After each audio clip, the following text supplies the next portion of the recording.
Yeah, great stuff, bro. Jazakallah khair. You know, it's always more powerful when it's like, here's my L.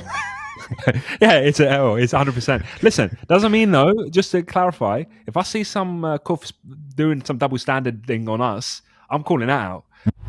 I just hope that now, the Muslims that look up to him now, I hope it's because of what he's shown to his sincerity, that when he found something true, he went in on it. Yeah, and his messaging of not kneeling down when people try to push you down and you've got justice on your side. I just hope overall people are not going to keep falling for this thing of rich equals better, rich equals superior, real men are rich. This is wrong messaging.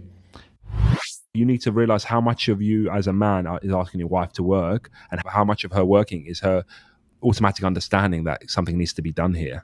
You know, you need to be able to strive so much on your own. And if your wife realizes, you know what, you're struggling so much, I think I'm going to try and help out. And you need to push back on that, not just be like, yes, please come help me. Push back until your wife definitely really, really, really wants to help you. Okay, Bismillah. Assalamu alaikum wa rahmatullah. Welcome to Mind Heist, brother Muhammad. It's so great to have you as a guest on this show. Alaikum assalam wa rahmatullahi wa barakatuh. It's so good to have you as a guest on my show. Yeah. Maybe we should upload this twice on our respective channels and leave the Mind Heist channel completely void of any content. Why? Then it'll be, I don't know. Then it's like... I thought that was a joke, but then it just wasn't a joke. No, it was. It's just a bad one. How's it going, bro? How's your last 7 days? 7, bro. That's a long ask. I can only remember the day before every day. Mm-hmm. Busy one. Had a big occasion yesterday. Yes. My sister got married. Allahu Akbar. Alhamdulillah. MashaAllah. You know, it's part of the... I was thinking, like, should I announce this? But I was like, no, you got to announce weddings and stuff. So I'm announcing it. Great, yeah. Yeah, alhamdulillah. So I was busy. I'm tired. Mubarak, inshallah. Alhamdulillah. How was it? Was it, was it like a UK style? Was it like what kind of style was it, wedding? Like, what would you say? So it was, I mean, the family that she's married into is half Moroccan. We're half Moroccan, so there was a lot of Moroccan influences. There was some Moroccan tea, there was Moroccan sweets, there was Moroccan decor, all of that kind of stuff. But, you know, just practical, alhamdulillah. Just keep it practical. Not too big, not too small. Enough to make a scene, but not enough to make it obscene.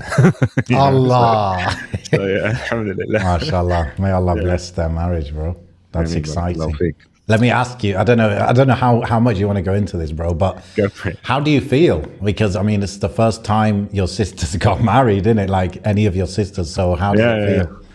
No, I was happy for her, bro. I think obviously stepping in for my dad who's not here, it was a responsibility, and you know, you might butt heads sometimes. You and your sister, you might not agree because you've got a sibling relationship, not a father-daughter relationship. Yeah. There's only so much she'll be willing to surrender to me, and there's only so much I'm confident in taking on without like second guessing myself, you know. But alhamdulillah, I'm just glad that chapter is kind of done with, bi'idhnillah. Obviously, marriage is a long and learning process, and inshallah, you know, they can take this journey together and with mutual love and understanding, with minimal input from myself, because every marriage is different. You know, sometimes there's some teething problems at the start. I'm not saying they're having this or will have this, but I'm aware that some marriages have teething problems at the start that requires a lot more, outside input to kind of get things going. Yeah. Others can really just, you know, the ball will roll before any problems ever happen or disagreements or whatever. So, that's it. It's just the initial chapter, alhamdulillah, is closed, and make dua for them, I guess, everybody. Yeah, that's great. You know, we have the opportunity to announce it and ask everyone to make dua. That's a mass dua. So, Ameen to what all the listeners said, just Ameen. Listen, bro, you know, you said, you know, you don't want to, you know, you don't want to get fully involved, or it's not the best to always be fully involved unless it's needed. But what did you give them any advice, either of them? And like, what was that? Yeah, absolutely. Yeah, 100%. So, I think the advice that I've given throughout the process is the advice that we've kind of developed in Mind Heist, which is, I mentioned it prior, where it is very, very vital to realize that people see the world differently than you do. Yeah. Okay. And that's just not, I'm not just saying that as a cliche. I'm saying to the extent that you could see something as 100% clear as day and someone else will see it completely opposite. And you need to be prepared not to get emotionally charged at the fact that your worldview has been shattered by this other individual or broken or whatever. And I take that advice first and foremost from the brothers that sat me down and explained that to me during that sort of excerpt I mentioned in a few previous episodes. But no, 100%, like, disagreements happen in marriages. Why do disagreements happen? Because two truths collide. That's what it is. Your truth and their truth collides. My truth, what I consider is right and true and fact of life, and my wife's consideration of what's right and true and the fact of life are going to be butting heads. Otherwise, it wouldn't be a disagreement. And at the end of the day, disagreements in marriage are absolutely inevitable. Okay. But it's only going to happen if two truths collide. It's not going to be, something is not that important to someone. It's not that important to the other person. It's going to cause a clash. It's not, because it's not important to either party. It's only going to clash when it is vital to one and vital to another. And there's no, it's like an unstoppable force and an immovable object. Otherwise, I mean, let's say hypothetically, there was something my wife really, really desperately wanted. And for me, I prefer not to, but either way, it's not. That's an easy thing to fix. Yeah. Because immediately, unless I'm stubborn for the sake of being stubborn, immediately I'm like, well, it doesn't mean that much to me. Fair enough, go ahead. But disagreements are going to happen, brothers and sisters, when it matters so much to you and it matters so much to them. Then what do you do? Yeah. Then what do you do? So this is what you have to be prepared to understand. And you have to be prepared to give and take the most important things to you, because it's the most important things to you that are the hardest to give up. And it's the most important things to you that Allah will test you with. Allah won't test you with something that's easy. That's not a test then. It's just, it's just a thing that happens. But a test is made to be difficult. And if it's a disagreement between partners, it's because it is very vital and important to you, very vital and important to them. So be prepared. The test was never meant to be easy. Your test is going to be different to another couple's test. And Allah has designed it specifically for your situation and your partner's situation to test you and test your marriage and see what's really right and true. So, yeah. That is solid, yeah. Because just like, Mr. Jordan Peterson showed us, some people can just ask the question, do you believe in God? And some people, they need to wonder, what does do mean? Oh, bro. And what does God mean? And what does mean? There's been a lot. We record these podcasts quite late, and then they don't go out until quite later on in these events. But that was one thing that I sat there as it happened, watching it. Not the clip itself, but I actually saw it in that interview. And just for context, for those who haven't seen it, Mohammed Hijab interviewed Jordan Peterson in a long form, sort of hour or so long discussion. And that was the final straw for me. Like I had some level of interest and borderline admiration for him early on, but it just progressively became less and less. And that was the final straw. Like I just unplugged from that point onwards. And the clip you're referring to, if we had Jamie off camera, he could bring it up. That actually went viral amongst like all kinds of circles. Yeah, bro, it was textbook. He was asked a simple question, and just to kind of butcher it a bit, if you were given all the evidence of Islam, all the evidence that was you couldn't dismiss this evidence. It was just accurate and it was authentic and it proved that Islam was right. Would you accept it? And he was like, "Oh, it's not that simple. It's not that simple." And then it was like, would you believe in God or whatever? He goes, well, what do you mean by do? And what do you mean by you? And what do you mean by believe? And what do you mean by God? And some of the ways people are using that meme, it's like, you go to propose and her dad asks you what your salary is. Well, absolutely. What does it mean? What does salary mean? Absolutely. But, to me, just to comment on him as a personality, I think he's got this reluctant Messiah complex going on where he feels like he had his moment of fame spark from his challenging of this, I don't know, quote unquote woke ideology at universities and stuff. And then suddenly he's been thrust into an arena that he thinks is a God-given guidance. He thinks God has thrusted him into this arena of, this is just my opinion, by the way. I think that he thinks that God has thrust him into this arena of like societal change and unification of world religions, unification of society. And that's why he gets so emotional and cries so much when religion is mentioned, and he gets so humbled by people inviting him, Muslims inviting him, Jews inviting him, Christians inviting him. And he thinks, you know what? I think God has made me this unifying force. Look, I've got an audience that's Muslim. In fact, my Muslim audience, I'm going to send a message to them. I've got an audience that's Jewish. I'm going to send a message to them. I'm going to go to Israel. I'm going to go to Palestine. I'm going to go to Jerusalem. Do you understand? Like, he thinks, I'm not saying he actively wants to be this, but he feels like God has put him in this position. And it's like a reluctant responsibility that I now have, to the extent where I think in the interview, Muhammad Hijab was like, something about him. Why wouldn't you want to become a Muslim or something along those lines? And he responded by saying, well, I'm already Muslim enough to be invited to your mosque. And then he started talking later on about when some Jew called him a rabbi, and he started crying as soon as he mentioned that. Yeah. And that just basically, it was concrete for me at that point, where he doesn't believe in... it's very Dajjal-centric in my eyes. It's like there is no single truth. Everybody's got their own truths. Unification is his goal. Yeah. Unification, peace, and mutual understanding is his goal. It's very dunya-centric, isn't it? It's like, he's talked a lot about the horrors that can happen in the world, and he often refers to concentration camps and what's the Soviet Union ones? USSR. Yeah, those work camps they had. Gulags. Yeah, the gulags. He talks about, the horrors that humans can commit and all that. And so his thinking is probably like, okay, we've seen how bad humans can get. We seem to have improved, even though I would argue maybe not, but we seem to have improved. Like, let's keep this improvement. Let's unify. Let's this and that. And the thing is, it's like, someone like Muhammad Hijab is coming and saying, look, there is a message here which is going to tell you what is important. It's going to define for you what's important, what's right, what's wrong, what your purpose is. Like, you shouldn't be thinking, my purpose is to unite people or to do this or to do... No, you should let God tell you that, your creator to tell you that. And it fundamentally, it's like, for him, religion is not about a singular truth.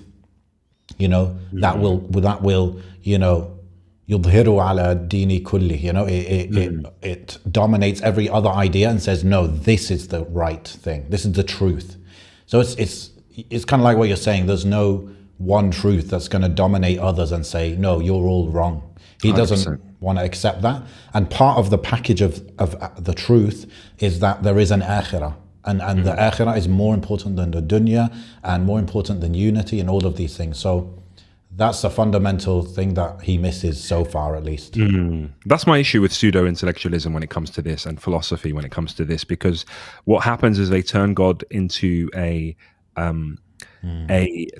upper echelon kind of, you need to really dig deep to understand what God wants from you. Not completely missing what's in front of you is that Allah subhanahu wa ta'ala, as the creator of the universe, creator of mankind, has delivered a message to mankind time and time again, for which the masses should be easily capable of understanding, right? That's number one. So whether you're a Bedouin in the desert who's never read a book and can't read Alif Beta, or whether you are an academic in Yale or wherever you want to call it, you should be able to understand this message in its complete simplicity, okay? So, Allah is one, God is one, worthy of worship, and he sent prophets and messengers with this message continually throughout time. It's as simple as that, and you should worship Allah alone. But because there's this weird, philosophical notion that to understand what God truly wants, we need to really dig and question every single thing in every single possible angle, as if religion and the true understanding of God is exclusive to those with the highest intellect. Yeah. exclusive to those who can think on on a divine level. Okay, I need to think on a prophetic and divine level to even come close to understanding what God wants, because Yeah. God is outside of the universe. Therefore, I must think as close as possible to outside of the universe. When you're just bypassing what Allah wants, you're trying to get to that level when actually the path has been given to you as clear as day. And I think that's what it is. That's why he started questioning even basic words such as God and believe and do you and stuff like that. It could also reflect a lack of sincerity. I mean, I don't know what's in his heart, but No, some of course, people that are insincere would they would use that as a red herring or whatever, like as a distraction. Yeah. Do I want to lose my Christian fan base or my Jewish fan base for saying yes, I would? Am I on the search for truth, or am I on the search for unification? Because hypothetically, I could think this guy could go to the Amazon rainforest, find the most polytheistic religion there is, and go, oh, there's some truth in this. Yes, I see. You know what I mean? Like, yes, because the thing is, he doesn't take away. He doesn't say that Muhammad sallallahu alaihi wasallam was not a prophet. He says, yes, I believe he was a prophet just as much as anyone else could be a prophet. In fact, he'll probably go further to say, well, anyone after him could have been a prophet as well, and anyone who came with a false thing but claimed to be divinely inspired. In fact, the hypocrisy I find is his certainty with gender ideology, that there's male and female, and that is such a definite for him. But if there was a religion that came and said, I'm a prophet and I'm telling you there's 31 genders, he would say, well, maybe there is truth because it's divine. But do you see the hypocrisy there? Because there's no prophet or religion or divine element backing that ideology, he's very certain in the fact that, men and women are X, Y, X and Y, whatever. But if there was hypothetically some sort of claim to divine inspiration that there's 30 genders and whatever, he would say, well, actually, let's dissect this a little bit, like he did with The Lion King and God knows what other cartoon. Anyway, but juxtapose that to, obviously, an elephant in the room for a lot of the community now is Andrew Tate's conversion to Islam. We kind of hinted it very briefly in the last episode we recorded, because that was the day it happened, or at least the day it came out. I wasn't even sure at that point as well. No, I think that was the day that day that we recorded. So episode 181 was the day that it was pretty official. Prior to that, it was kind of murmurs. But that one, like completely different personality, completely different. Similar messaging in just the way the direction they're heading in terms of the anti-establishment and anti-woke culture, whatever you want to call it. I don't know, but it was quite straightforward for him, I suppose, Islam. And I just finished that other interview he did with Muhammad Hijab today. Just finished it today, and I mean, people are very angry. People are very upset. Some people just are fuming. Some people are happy. Some people, there's all sorts of opinions on the spectrum. I'm not gonna pretend I didn't do like a giant podcast with you, like dissing all of his points prior, or all of those controversial points prior. But and I say it now, and I'll make my position clear. I was really happy when he announced it. I was really happy. I'm happy for him now. All of that kind of animosity and hatred, whatever I had before, it really just melted away as soon as he became Muslim, because that was just my understanding. Yes, it would be an added bonus for him to go back and but like clarify some of the stuff. And he did clarify a few things in that podcast. But when I listened to long form, as some brothers did say, I was like, okay, yeah, I get it. Like, I get where he's coming from and some of the things. Yeah, a lot of it is to do with the poor way of wording things and the obviously clip culture. But no, if he sees Islam in a particular way, in a positive way, so much to the extent that he's accepted Islam, and he's claimed to be keen in learning more, and he was quite open and vocal about him not knowing much, and he's on a journey. Yes, of course, because there's been what do you call it, reverts or whatever in Muslim history. They have done way worse. So let's not just jump on the bandwagon of hate just because society hates him right now. Let's just wish the best for him and make dua for him. And I think that's it. He's a Muslim brother at the end of the day. But what's your position, Amin? I made a couple of videos about him right before. And I was just quite disappointed that Muslims were looking up to him. Mm-hmm. I think over time, I've come to appreciate that maybe the main reason they were looking up to him is his anti-establishment kind of stuff. Mm-hmm. And I can appreciate that. And I can't say that's a negative thing from a Muslim's perspective, those kind of messages he was sending. So if that was the main reason they were following him and looking up to him, then good for them. That's good. I think the main critique I had was, you know, are you really just looking up to this guy because he's got a good social media presence and he's able to make, you know, his lifestyle look great through editing and through buying certain things? Are you looking up to him because he's rich? Are you looking up to him because of, you know, the way he kind of, you know, he claims certain, you know, certain skills with the opposite gender, you know? Oh, right. I was wondering where you're going there. Are you looking up to him for that, or are you mostly looking up to him because finally someone who just speaks up, says what it is, and seems to say just what they believe in an uncensored way? And on one of our podcasts, I said that, didn't I? I said, you know what? If they are looking up to him because of that reason, I can respect that. I can get that. But I just hope that now, you know, the Muslims and the non-Muslims that, like the Muslims that look up to him now, I hope it's because of what he's shown to his sincerity, you know, that when he found something true, he, you know, went in on it. Yeah. And his messaging of, you know, not kneeling down when people try to push you down, and you've got, you know, justice on your side, if you like. I hope people will follow him for that. And, you know, I just hope overall people are not going to keep falling for this thing of rich equals better, rich equals superior, real men are rich. Like, this is wrong messaging. And I agree with you, bro. Like, I listened to quite a few of his long form kind of discussions, and a lot of the time, you know, I found most of it that I agreed with it, but it was just the clips and the provocative language, and the marketing and all that. Really awful things. And that was all his choice. Yeah. To put those things out. And so that's why I didn't even hold him to account. Really, I was like, look, what do I expect from him? But I was like, I expect that Muslims won't follow someone like that. So that's mostly what I was addressing. But now, you know, going forward, like I said, it was initially is a bit weird for me, that feeling like, oh, that guy that I had that problem with, he's Muslim now. But like you said, then it just melted away.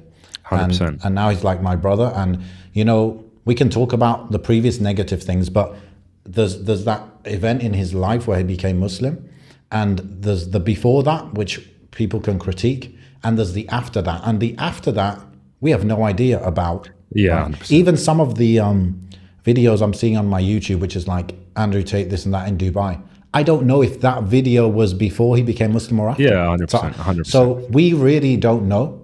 And even if he continues some of the things we might condemn, firstly, we all make mistakes. Secondly, you can understand it might take a while to get out of certain situations and reacquaint your friends and family with what you're now going to accept and not accept, and all of those things that converts go through. And the worst thing for him is that he's very public figure, and so that's quite difficult.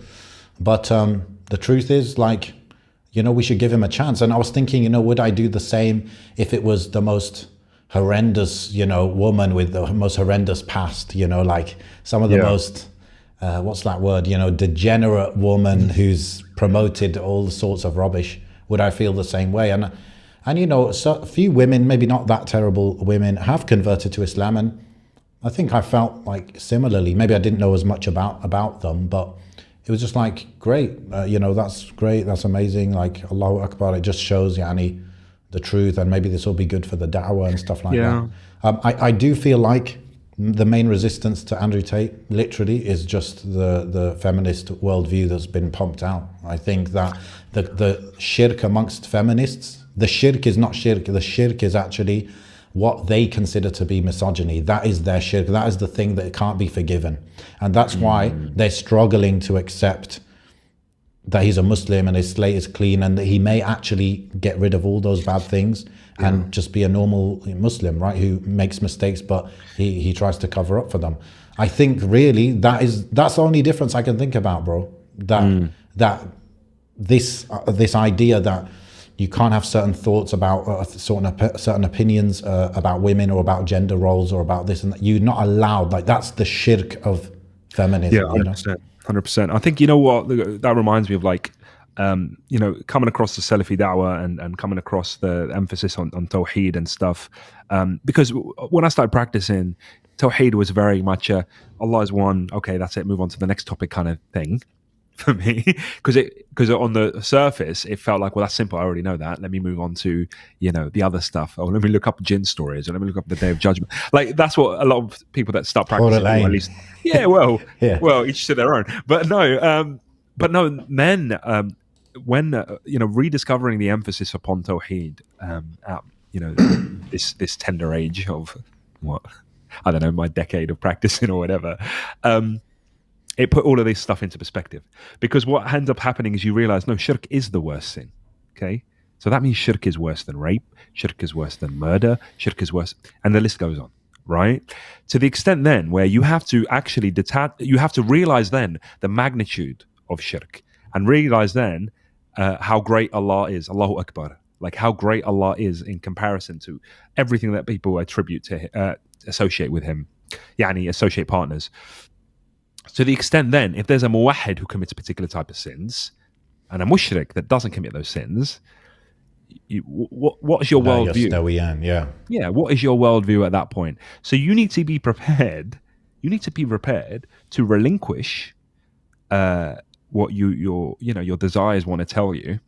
I'm speaking to men and women here because there was critiques from both sides. You need to relinquish that. You need to realize that a man's slate is now clean to the extent that, if he still hurt people specifically.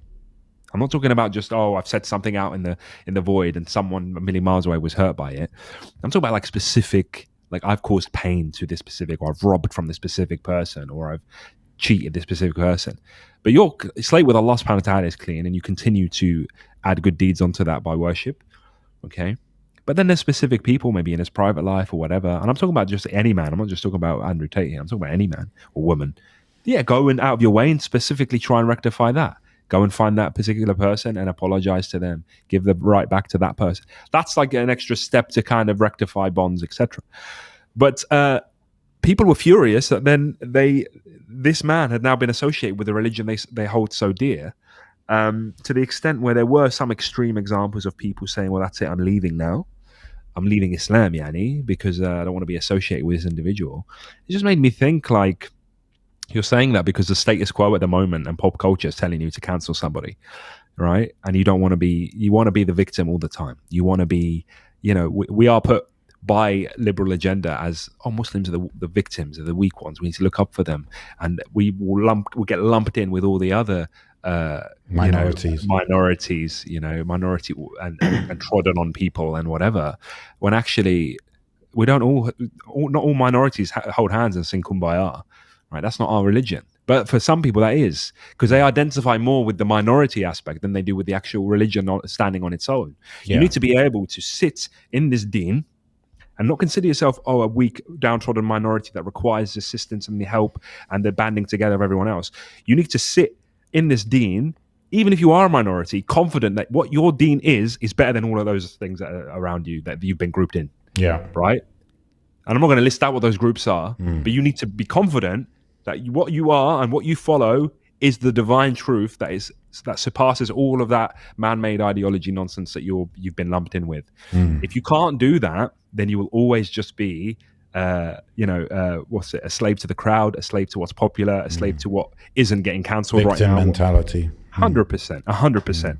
So alhamdulillah, for you and for me, and I think for Muslims who strive to learn their deen, it should melt away. You should be happy for somebody accepting Islam. You should be happy for somebody. And even if you struggle to get rid of that feeling, you should probably keep it to yourself, isn't it? Make dua for yourself. Make dua for them.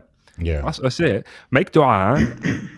There's nothing. This is another thing. I feel like because of that mentality, people resist even wanting to make dua for someone, right? Because you could fix that issue that you have with him and people like him by calling up to Allah and saying, "Ya Allah, guide him to what's best. Ya Allah, turn his affairs to that which benefits himself and the ummah."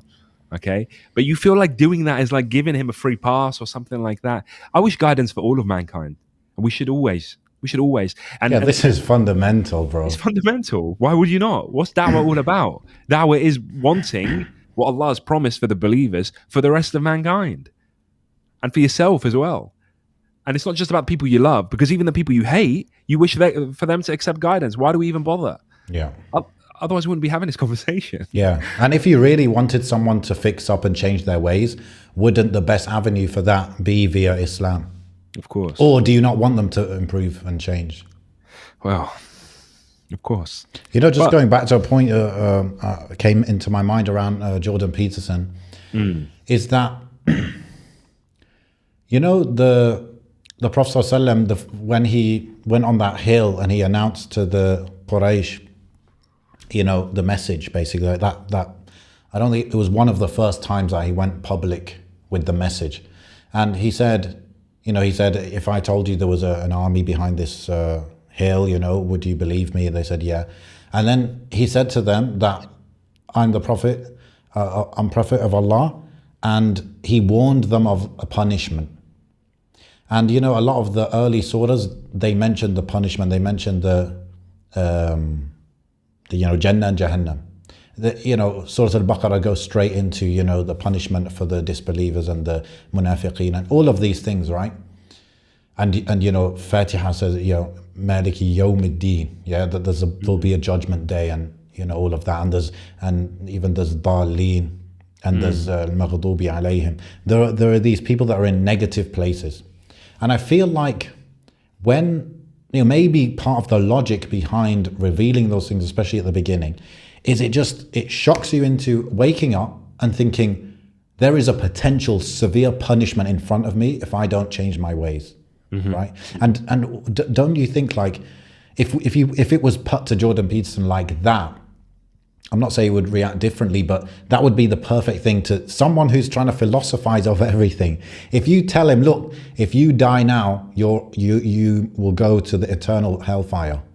You know, that's the kind of thing that would get you to be like, okay, let me take this more seriously. This is not an academic exercise, an intellectual exercise. No, this is about the truth. This is about your eternal abode kind of thing. And perhaps, Yanni, I'm just thinking maybe that's part of the reason that these things were brought up initially in the journey of the Prophet ﷺ and the revelation. Well, look, that the same methodology you've just listed there, you've given an example of, is the same methodology he uses when he's arguing against the gender ideology stuff. Okay, he's very black and white with it. He's very, do you know what I mean? It's very evidence based when it comes to that. But then when it came to religion, the evidence kind of just goes out the window, and it's more about let's dissect each and everything that on its deepest level, to the extent where that's saying, you know, you can't see the forest for the trees. Like, he's looking so deeply at each individual tree, doesn't even realize he's in a forest, right?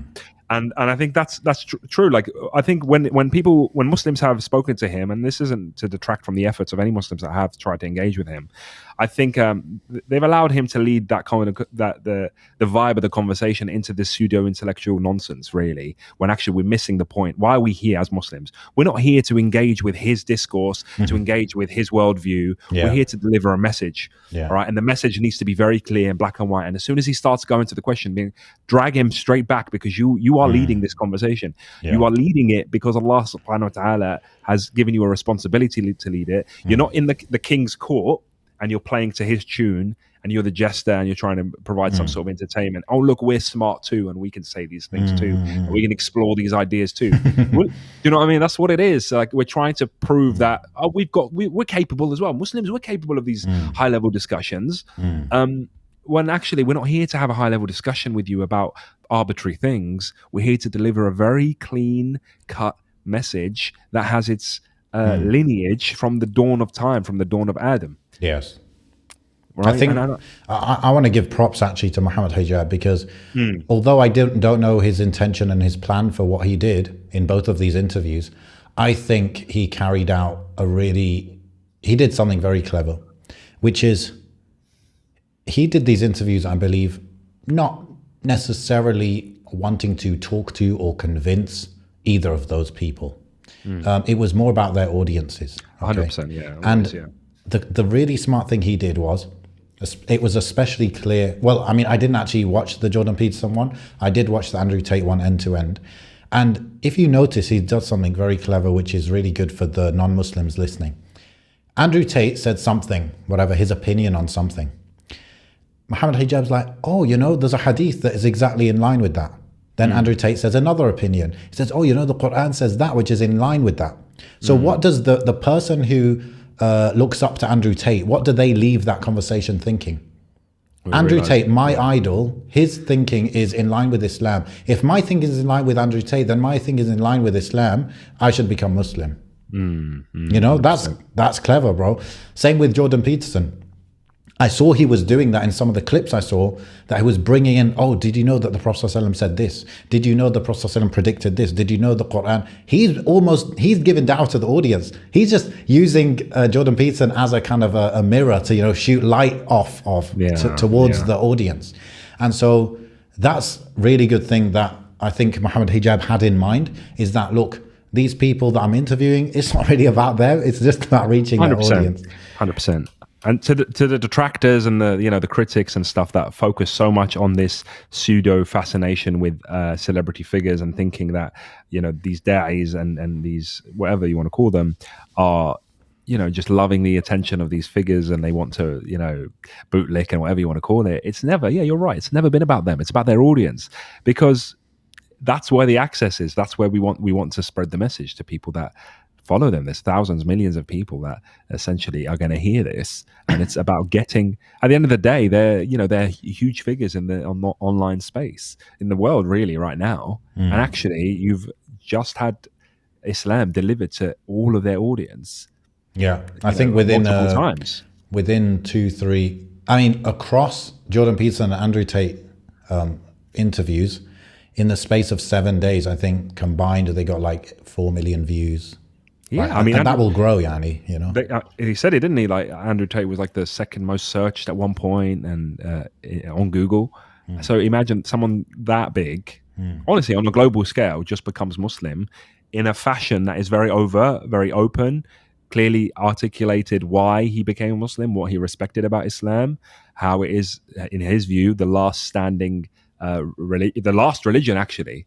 He specifically said that it was the last religion, especially the one that is standing up to any sort of institutional change, whatever you want to call it. Yeah. So yeah, 100%. And obviously, we haven't got the numbers, but I would be, I would be shocked if we didn't have a significant portion of that kind of audience, at least digging into Islam, let alone accepting Islam. Yeah. Absolutely. So yeah, this is how change happens. It's just I'm incumbent on the rest of the Muslim community to think best, to make dua, to ask for guidance for everyone involved, not just him, but also those that are trying to guide him and guide and give da'wah in that fashion. But it's easy, isn't it? It's easy to throw stones in a glass house. It's easy to have all of your insecurities and weaknesses as a practicing Muslim or as a non-practicing Muslim on show to the world and throw stones because this person is now associated with your religion, right?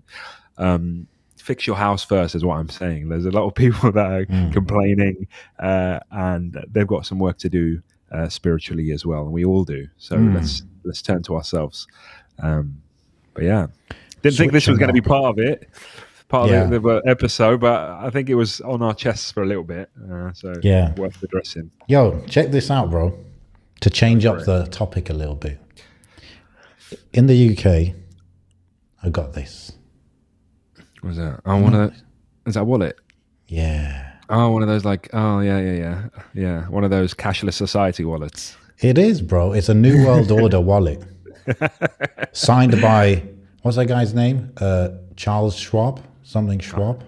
Okay, who's he? He sounds familiar. He's the founder of World Economic Forum. Oh God! Our grand dictator, soon to be. Oh God! Okay. Look into some of that stuff. Yeah. So it's pretty cool actually, because I've got this problem. I stopped carrying a wallet because they're too fat and it feels bulky. So. But at the same time, if you got cash, you got cards, you got earphones in your pocket, you got keys in your pocket, it gets messy. So that's why I wanted one of these. And I would actually recommend it, just go like that and then just, Go on, show us the back and the front. Show us, show the whole card, bro. Yeah. So. Fair enough. Yeah, I mean, yeah. Recommended. Tidy. Maybe I should do that. I've still got this one. My wife bought me this.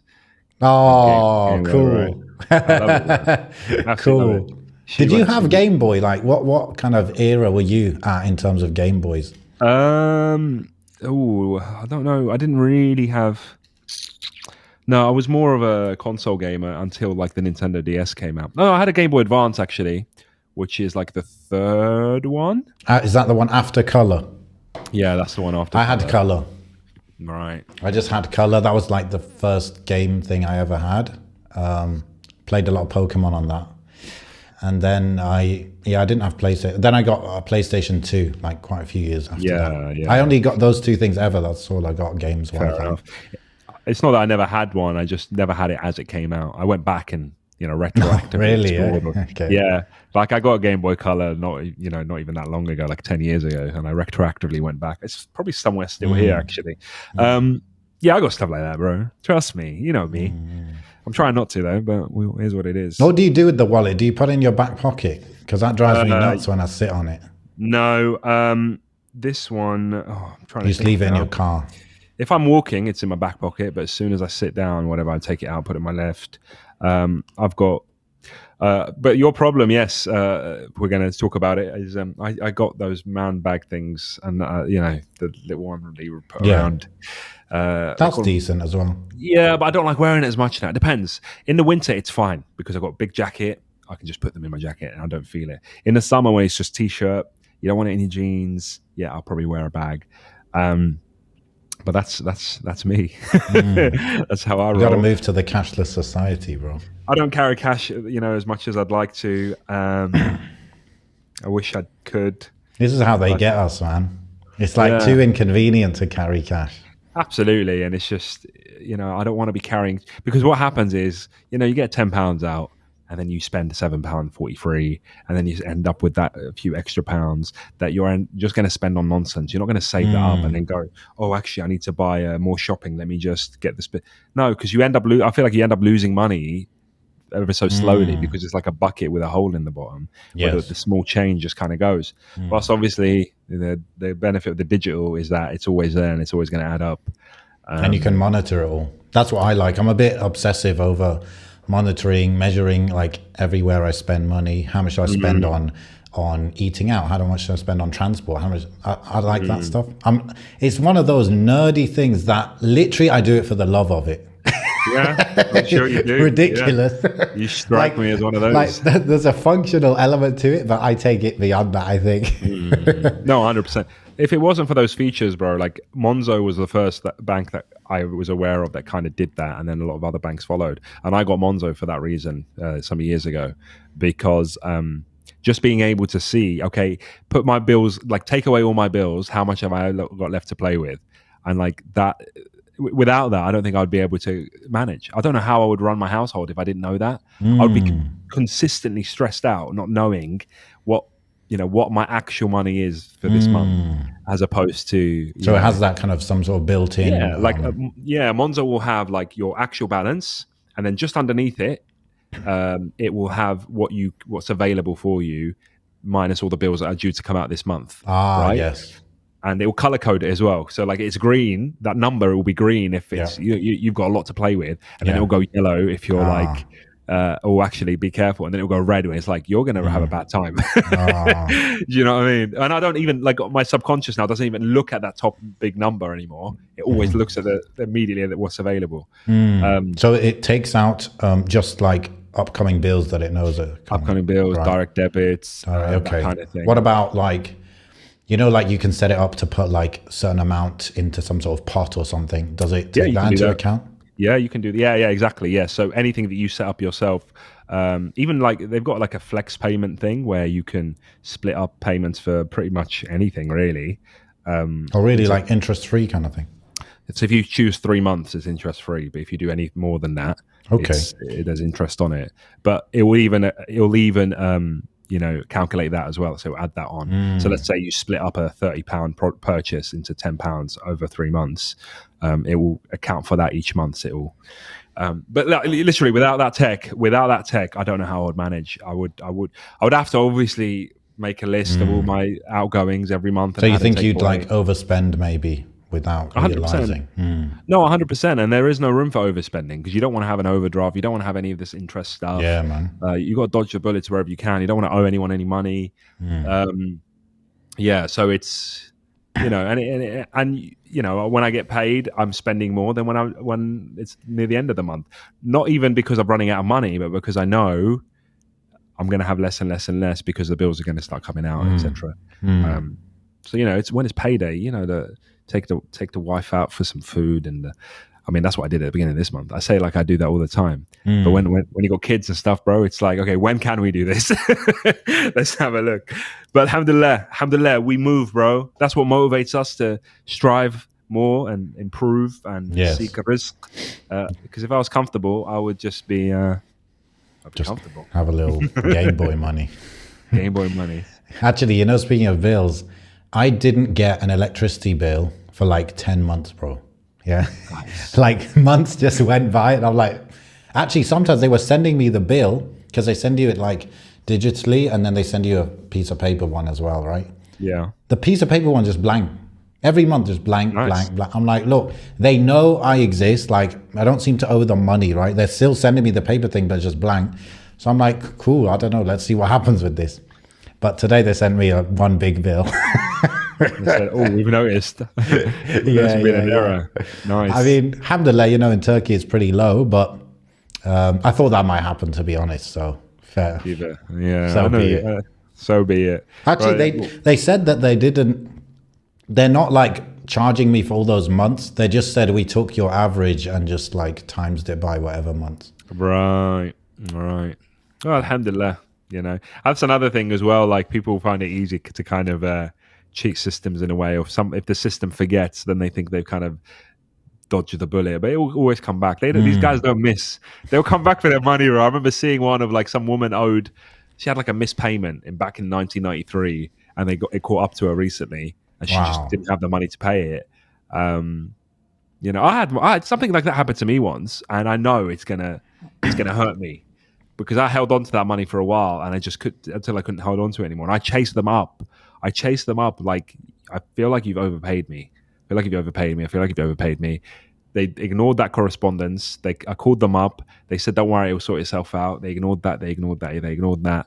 And then they would reply to other correspondence about other things, but they would just keep ignoring the one about me saying, I think you've overpaid me. That was a few years ago. So I know one day it's just going to hit me and I'm going to be like, well, I told you, I've got evidence here. I told you. I don't mind paying them back, obviously, but like on my own time zone, please. Like don't just expect it all at once. Yeah. Yeah, these things happen, bro. What can you do? System is a system and it's going to happen. Yeah. But you were talking about, what were we talking about? What do you message me? The hypothetical scenario of what if our wives were working? How would we dissect our responsibilities and stuff like that? Yeah. You go first, bro, because it's quite easy for me. But you go first, I think. Number one, question I'll ask. Yeah, go on. I was going to ask is, was that the setup with your parents?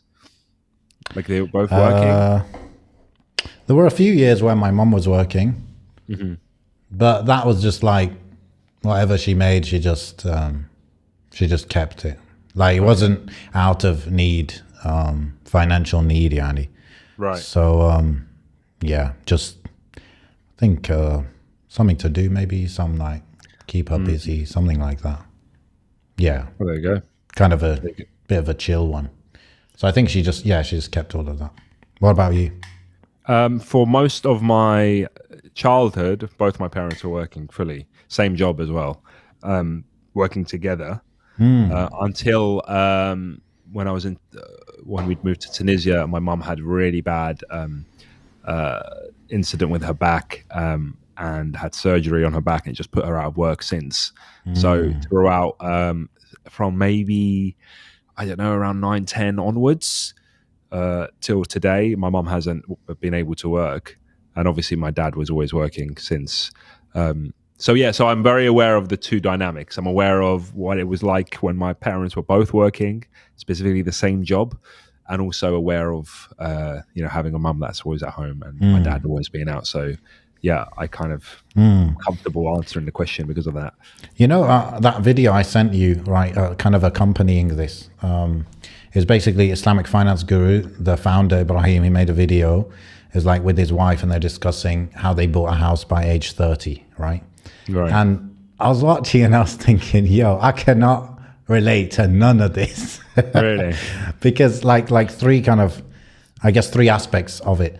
Number one, he's talking about like he's working, his wife's working, and like they seem to be like managing the money together and all of that. So I can't really relate to that. Second, he's like talking about he put money in the stock market to grow it, to save up for the down payment. And although I was investing in stock market before, like I kind of stopped that, and it's kind of like off bounds for me now. Like I just not comfortable with the permissibility. And then third thing is like he did a down payment, which means he got a mortgage. Now, I guess it was an Islamic mortgage, but even that I'm not fully comfortable with. So in a way, it was kind of like, okay, there's nothing much Islamic, like specific to Muslims. Nothing too much specific to Muslims in this video. But it did just trigger that thought in my head of, damn, like, what? Like, forget the situation where whatever, my wife wants to work and like she doesn't need to work, but she's working, right? Forget putting that aside. The scenario where my wife needs to work for us to survive, bro, that I can't believe it. I don't know what I would do, bro. That's too difficult for me. Like, like I told my wife just now, I'm like, I think I'd rather not be married than be in that situation. That's how heavy it is just for me anyway. But I know a lot of people like go through that. It depends what you want, isn't it? I think, there's enough people that value the distinction between man and woman's responsibilities to find opportunities. There's enough opportunities for those kind of people out there if they want to find them. Because you've got to remember, the vast majority of people don't care about that stuff. So they're going to soak up all the other opportunities, but the one specific to your situation. What do you mean by that? I don't understand. What I mean by that is like you're saying they were doing that or they possibly want to do that to survive. But you can still do that on a shorter time scale and purchase a property abroad in a Muslim country, and suddenly you've got income there, and then you could follow that up with hijrah to that country, and then you're living rent free. Or if you purchase two properties, and there's one for yourself, one to rent out, and then you've got income coming from there. That's an opportunity that is very specific to somebody who may want to still value the lifestyle of, okay, the woman's at home, the man's out, et cetera. You're saying tell like, you why. If they both work to save up for a house, but what if it's just for survival? Survival is different because you need to think what your goal is. I know, and that's the thing. Because the reason I say the first bit is because my mother and father, when they worked together, the aim was to build something in Tunisia, right? So they were working, a difficult manual labor job together, same hours, same everything. I remember like my parents. Fortunately, though, it was an opportunity. Like the place that my dad was working at was the accommodation they gave to us, no rent, no bills, whatever. All I think they had to pay for was like the phone bill, right? So the accommodation was a bungalow on the site of where they worked. Yeah. That's where I was born. That's where I was raised. And like I would wake up in the morning. My mum and dad would, have breakfast with me or whatever. Or actually, probably a lot of the time they'd leave probably before. But my mum would come back. I'd be there, I'd play games, I'd do whatever, I'd get on my bike because it was like a closed off estate, so it was still safe enough for me to get out and run around the house and run around the estate and stuff. And I just knew that off the areas that I couldn't go to where there's heavy machinery and whatever. But my mum would come in on her break, see if I'm all right, give me something to eat, go back. This is on like days off. Otherwise, I'll be at school or I'll be with a babysitter or my grandma or whatever. But no, just to fast forward, my point is that if my mum hadn't hurt her back, she would have not continued working anyway, because once the property was kind of built in Tunisia and there was income coming in Tunisia, it's not like she was going to work. Like we have a cafe in Tunisia, for example. It's not like she was going to work in that cafe, in a Tunisian setting. That doesn't happen, right? She would have been at home. My dad might have run it, but so that's that's what I'm trying to say. Like there is an opportunity there to survive. However, well, that's a different story. That's a different story. So in the scenario where it's like you're saving up for something, like what do you think? Would you actually like entertain that or not so much? Or I mean, when I got married, it was my thought. I didn't have strong feelings for or against because I was used to and I grew up with the fact that women in my family worked, right? My wife was working prior to getting married. And I was comfortable and it was fine for me if she wanted to continue that. But because I was living with my mum at the time, like living with my family, and she was going to move in with us, I didn't have strong feelings for or against. Because if it was just me, well, we're fine. And if it's both of us, then we're even more fine, so to speak. Obviously, my red line was that your money's your money. If you want to try and help me get something together, that's your choice. I'm not going to even ask you. If you push for it, then I guess I'll just be like, okay, fine. So it's hard, but I'm trying to hypothetically think if I had to survive. Likewise, it would be like, if it had to be done, I would have to say to myself, well, all the necessities will be mine to cover. At least that way, I feel like, heating, food. But that is survival. Well, this is it. But there's stuff on top of that isn't survival. There's the extra stuff. There's the stuff that's on the fringes of necessity that actually adds up. Whether it's going somewhere, whether it's taking the kids out somewhere, whether it's clothes beyond pure necessity, because there is pure necessity clothing, and then there is an extra jacket, an extra pair of jeans, an extra. And this is what you have to start thinking of, because there's a lot of things that we think is necessity when actually bare bones necessity is a lot less than what you consider. Meals, particular types of meals. There's meals like your belly is full, and then there's variety which goes beyond necessity. We're talking about survival here, and obviously there's different conditions. There's different economic conditions. You read articles different now. Cities are expensive in different. 100%. And also, you yourself, you need to realize how much of you as a man is asking your wife to work, and how much of that is how much of her working is her automatic understanding that something needs to be done here. You need to be able to strive so much on your own. And if your wife realizes, you're struggling so much, I think I'm going to try and help out. And you need to push back on that, not just be like, yes, please come help me. Push back until, it's not even that you don't have any choice, until your wife definitely really, really, really wants to help you. That's a good point. It shouldn't be like, oh, do you know what, darling? I know how we can fix this. You go get a job and then it'll be sorted. No. Well, I hear many people doing that, actually. That's not how I would want to do it. If it was going to do it. Absolutely. No, I would say that's borderline Abe. Or that is Abe, maybe. Well, imagine your wife really wants something. Okay, whether it's a holiday to a particular destination, or a bigger flat, or a car, or whatever it could be, something that will benefit her family, benefit her well-being. And imagine she says that to you, and you turn around to her and say, well, darling, listen, we could get that if you went and got a job, And I'm sure there are some men that will say that. I'm sure there are some men, especially in a fit of rage, that will just turn around and kick off and say, well, listen, you're putting me under so much pressure. I'm hardly trying to pay I'm struggling to pay the bills. Why don't you go get a job? They could do that. They could do that, and it would be really detrimental to the family relationship and the unit. It should be that the same mentality you have, that you will never ask another friend for money, even though there's many men that wouldn't bat an eyelid at asking someone for money.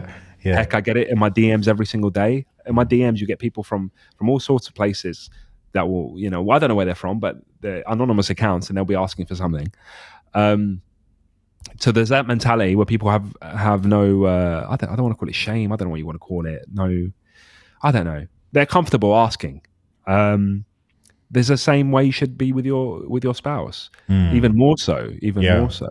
I was thinking actually, if it was short term, like if I could see a way where I would get into surviving okay on my current income in a year's time or less. Yeah.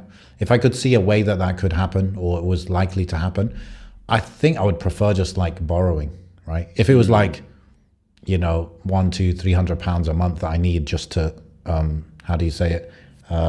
bridge the gap, then I would probably go to my dad or brother, or just like, I would prefer maybe to go into debt. But if it's like, I can't see how I'm going to get out of this,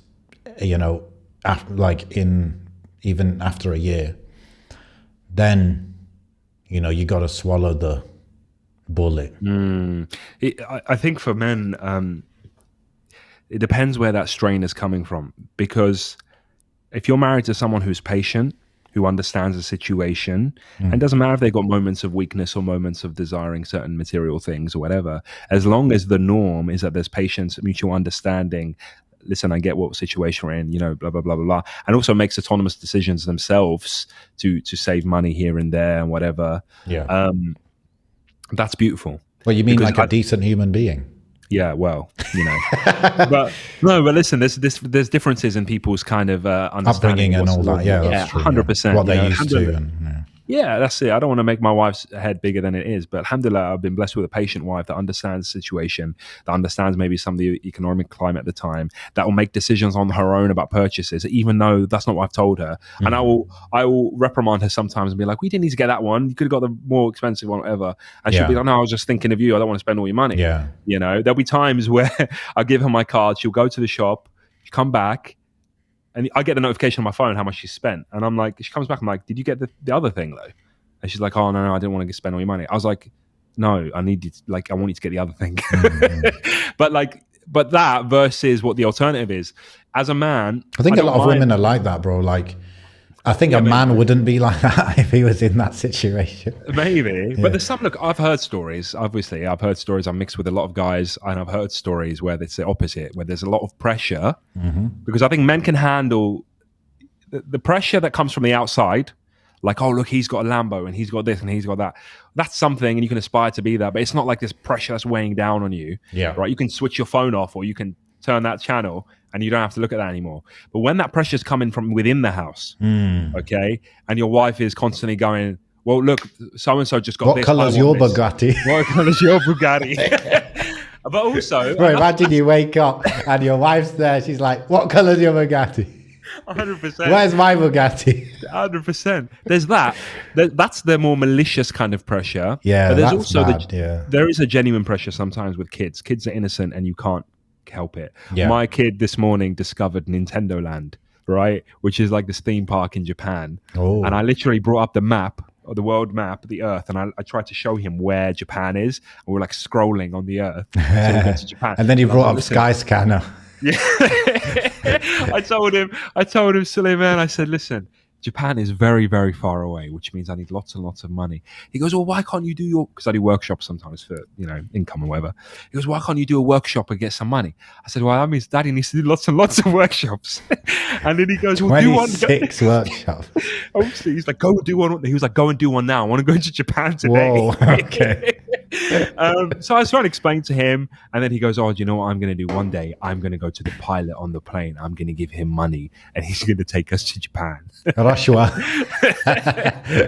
But it's explaining that concept, and when it's your kids, bro, it melts your heart, and there's nothing more that you want to do. And they're innocent, Yeah, they're innocent, but it's a driving factor. But they're also impatient, just as much as maybe a very impatient wife would be. So. No, alhamdulillah, it's a balancing act. It's just it comes from where that pressure comes from. And what is the healthy pressure? There's a difference between healthy pressure. I want to do this. I want to provide for my kids. I want to provide for my wife. I want to provide for my family. And then there's that unrealistic, toxic pressure of like every day. It's like, where's the Lambo? Where's the handbag? Where's the, Daddy, where's the toys? Daddy, why aren't we going out? That can become really draining, and you won't get anywhere because you need money to make money sometimes. I'm working on a few projects at the moment that require time, money, energy, and my wife is 100. Like, there's been days where I'm like, I can't be bothered, and she'll scold me and tell me to get back on it. And you need somebody like that. You need somebody like that. 100%. So when it comes to teamwork, from that element, yes, you need somebody that understands that what you're trying to do here and there is beneficial, and go out there and do your best, darling. But when there isn't that understanding, you're going to have a hard time. But hypothetically, I mean, not to hog the mic, how would you do it if you had to? Survival. Like I said, so if it was a few £100 gap and, I could see a way that it would be fixed in a year or less, then I would probably maybe borrow money to fix that. If it wasn't the scenario, I think I would get the spreadsheet out. Okay. Really? I'll get the spreadsheet out. I would just look at like, okay, what is the gap size?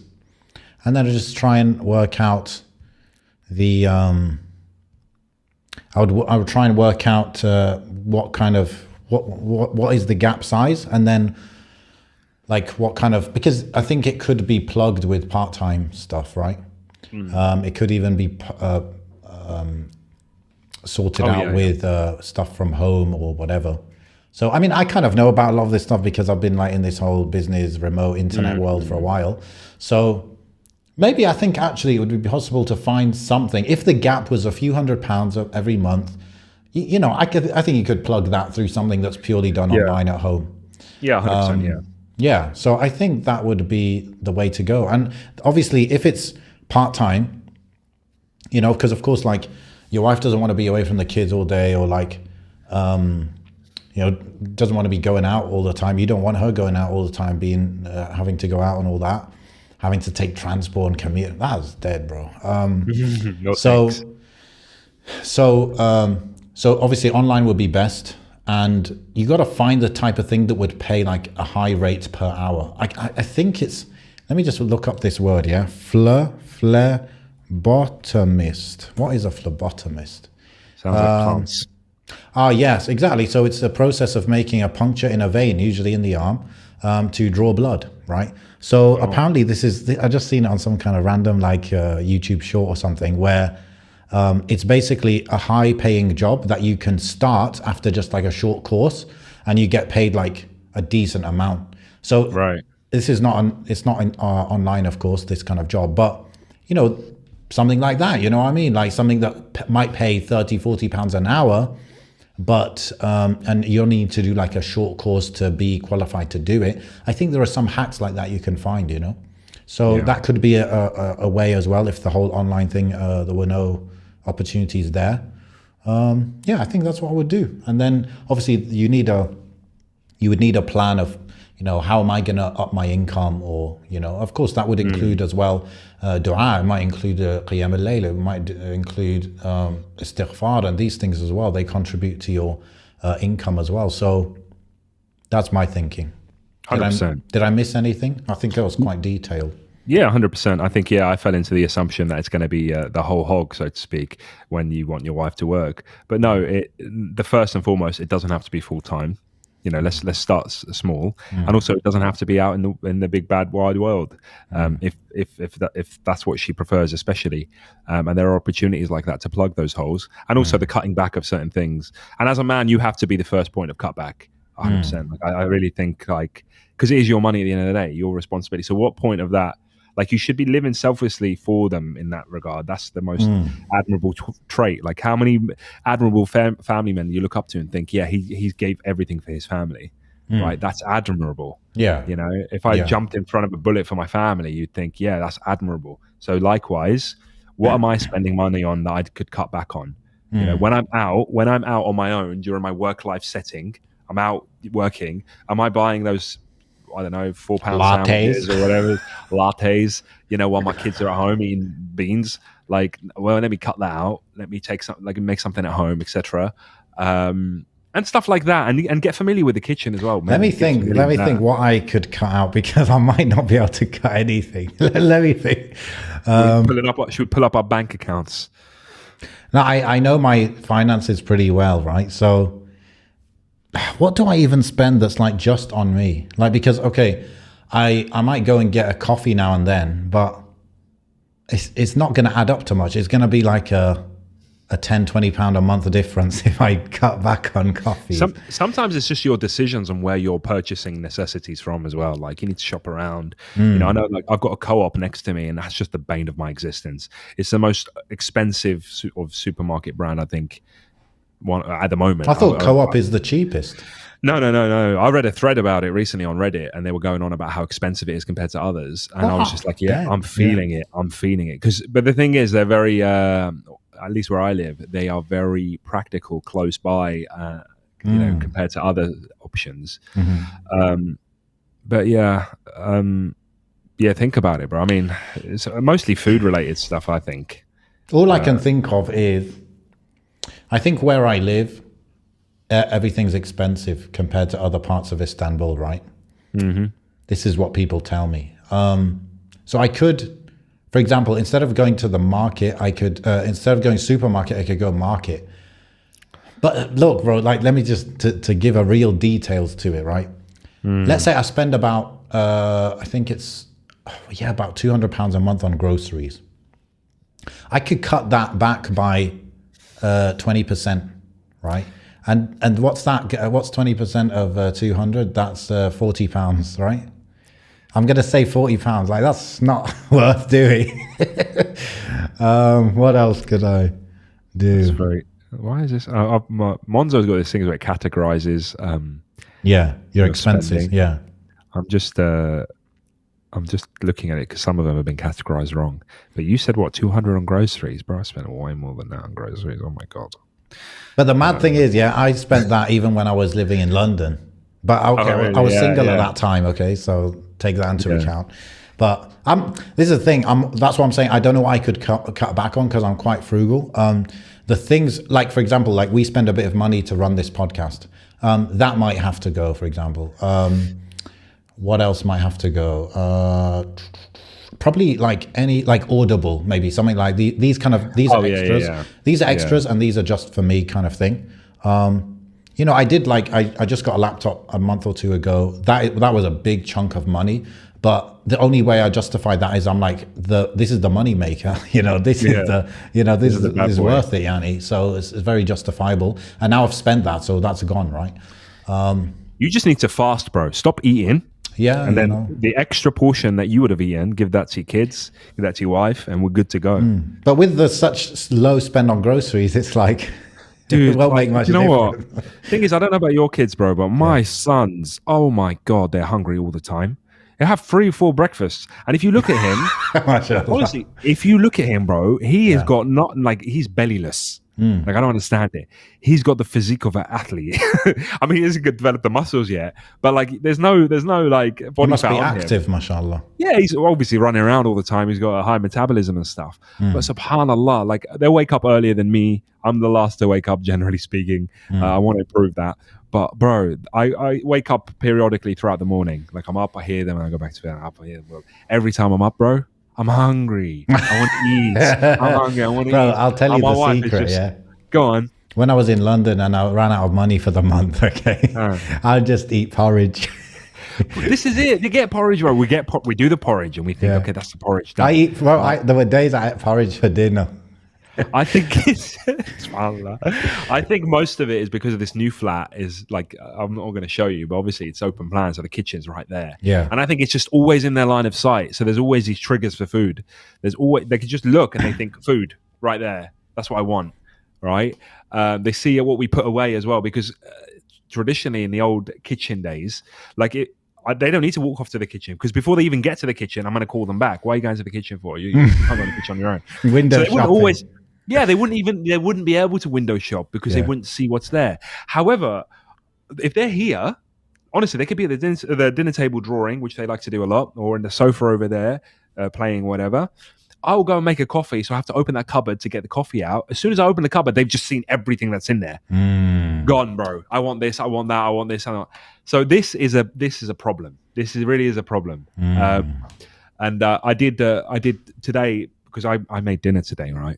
Very nice. I made very nice pasta with prawns and anchovies. Oh, that's expensive, bro. You gotta cut back on that, bro. I guess so. But like, I go for prawns and Mashallah. No, that sounds fish. good. I do go for tinned fish a lot, tinned mackerel, tinned anchovies, sardines and stuff when I'm trying to, because I don't get meat all the time. And also because to get meat for us, halal meat is quite far away. So I can just go into Co-op and get some tins, or go into Aldi, whatever it is. But no, what I was saying is, like, he was, subsequently, my wife had also baked cookies, right? And I made the food, I made the pasta. My wife started eating it. My youngest started eating it. They loved it. Honestly, I'm not just saying that. They loved it. Suleiman, though, because I put courgettes in there, didn't want it. Right? No, I'm not having courgettes, blah, blah, blah. So I'm battling with him. And then, obviously, my wife gets a cookie as a reward. My son gets a cookie.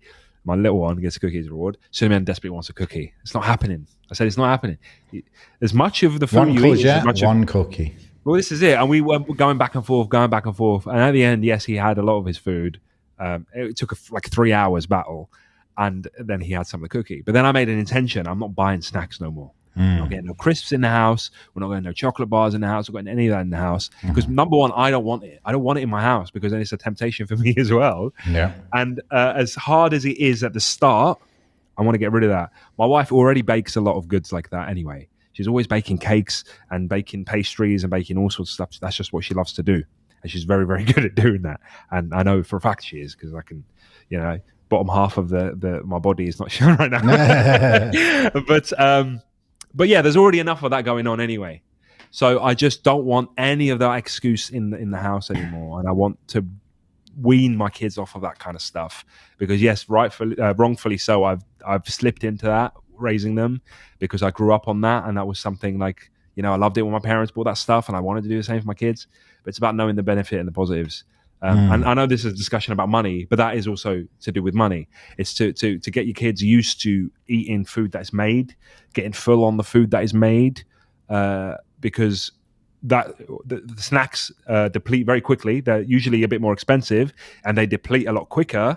And that what leads you to do is buy more to replenish that, and you're just spending money that way, aren't you? So yes, so they could get a snack when you're out and about with them, maybe, rather than it being just there at home whenever they want it, kind of thing. Well, look, I bet if we were speaking to Sharif right now, I bet his sort of snack regimen in that household is completely different, because they're not just going to go to the corner store and get, a packet of crisps and chocolate bars and whatever. And because of that, what is considered snacks is probably going to be stuff that is way more nutritious, probably cheaper generally, whatever, whether it's fruits, whether it's whatever, I don't know. So there's that element of it as well.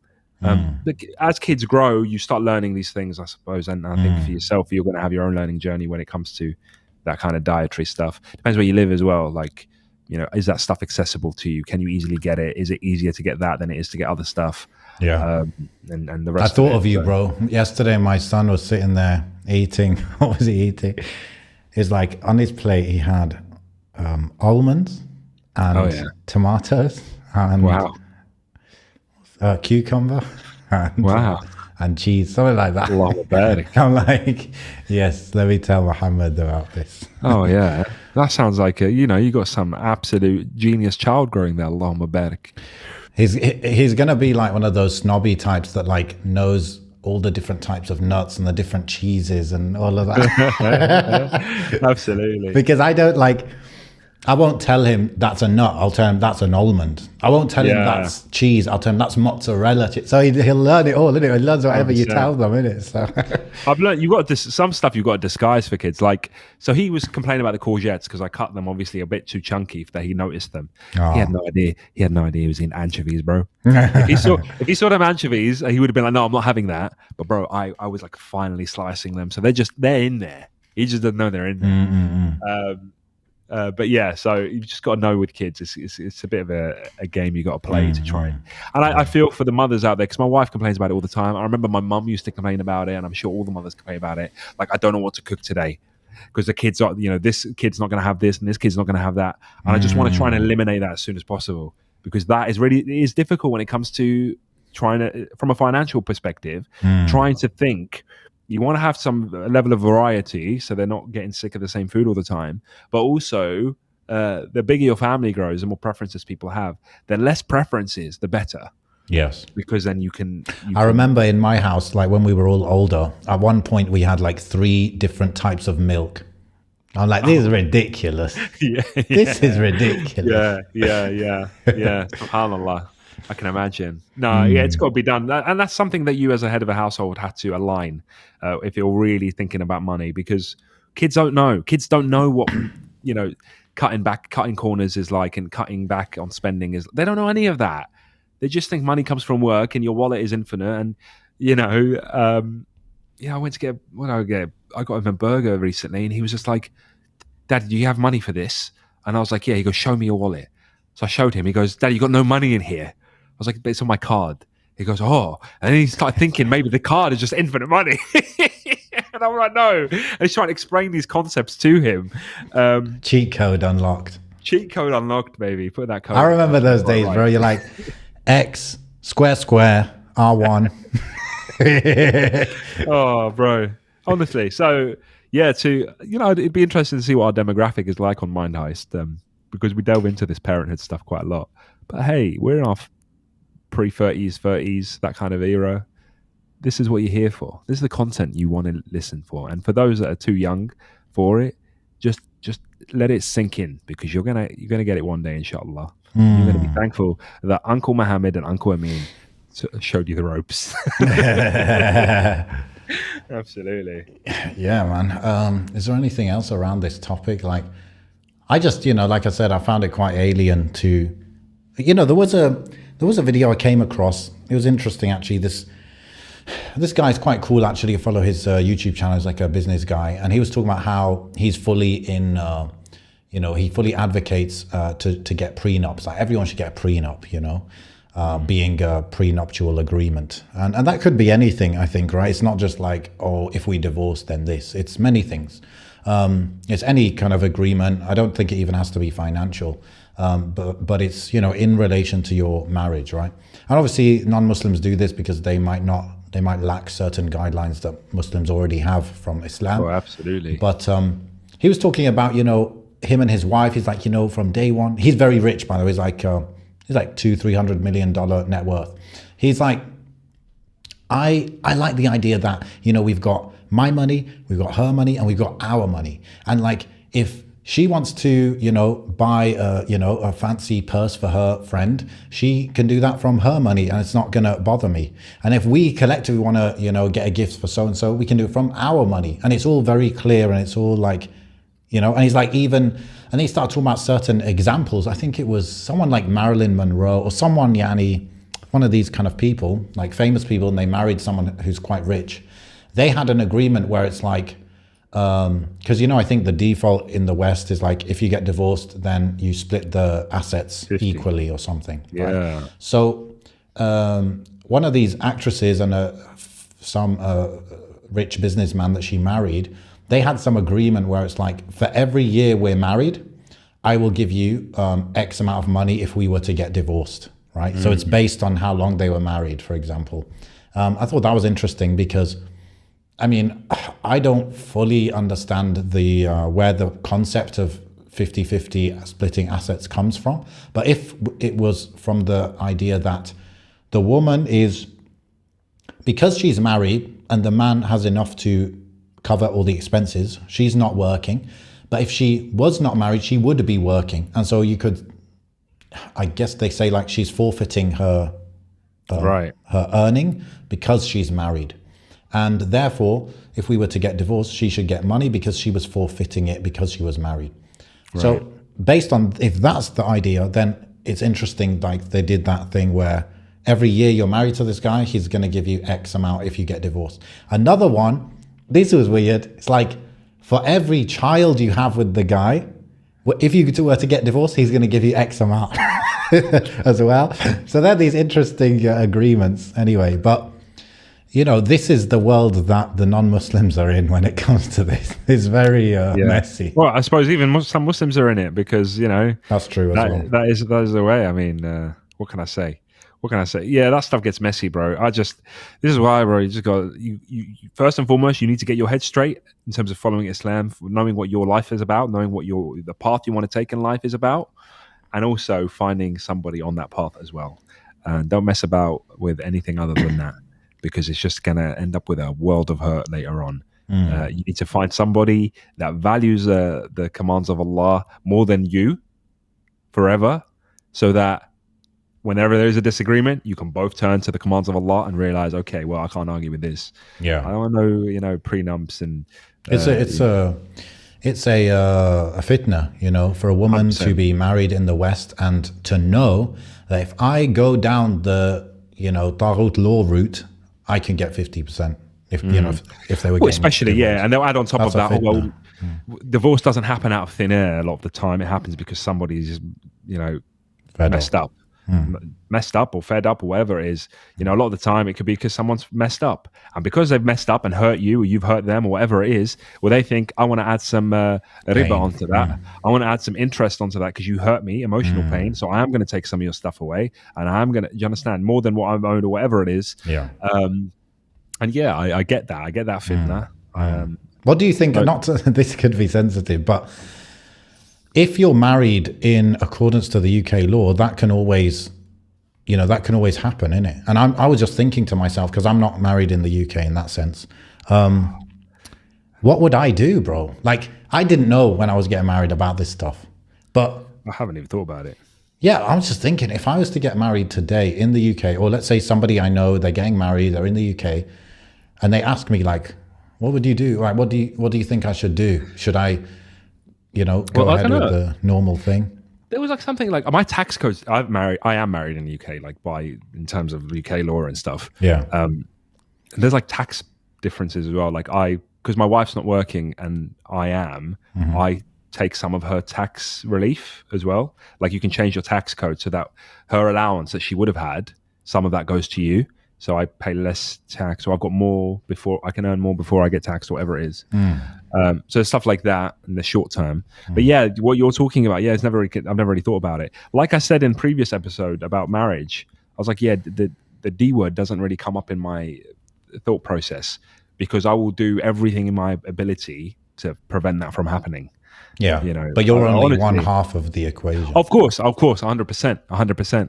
But I'm also a firm believer that a lot of the marriage works because of the man. I honestly do. I feel like you lead this ship. You are the captain of the ship, and you get as much out as you put in.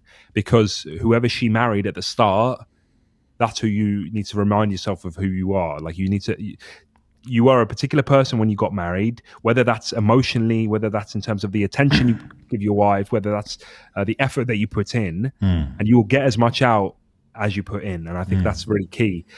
Because there's a captain of the ship and you've got to steer the ship. So would you say the general advice you would give is like, make it work. Find someone, obviously good, fears Allah. Yeah, get married under step. UK law if you're in the UK, and then have tawakkul in Allah that she's not going to use that against you. Yeah, I mean, look, the UK law thing, I'm not going to say yes or no, because the reason why is when I got married, I didn't think too much about it because it was such a that's what people do thing. Yeah, My dad was very much like, that's what we do. We do both. And he always advised both, and he always advised family members to do both and whatever. And I didn't really question it. I didn't even think otherwise. And I don't even know Islamically. I must admit, I didn't even look up whether I should be or not doing that, So, I don't know. Maybe I should look that up. I haven't even thought about it. It's just something that didn't really cross my mind. Should I have even done that Islamically? Does that look like I'm undermining the Sharia? Do you understand? Like, actually, I wasn't even talking about from that perspective, but that is a point as well. Yeah, that is a point. It could be considered that maybe Allahu Alam that I'm under. It's as if I'm undermining the Sharia. Like the Sharia on its own isn't good enough. But there is an element of the fact that there is no bite when it comes to judges and courts judging by Sharia, and that the issue that you have is that the man then becomes the sole judge, jury, and executioner of that marriage. So when there's an issue going on, But that's if you don't get married in any other country. No, well, yes, but even other countries, it depends. Like Tunisia, for example, I don't think they're not going to rule by Sharia.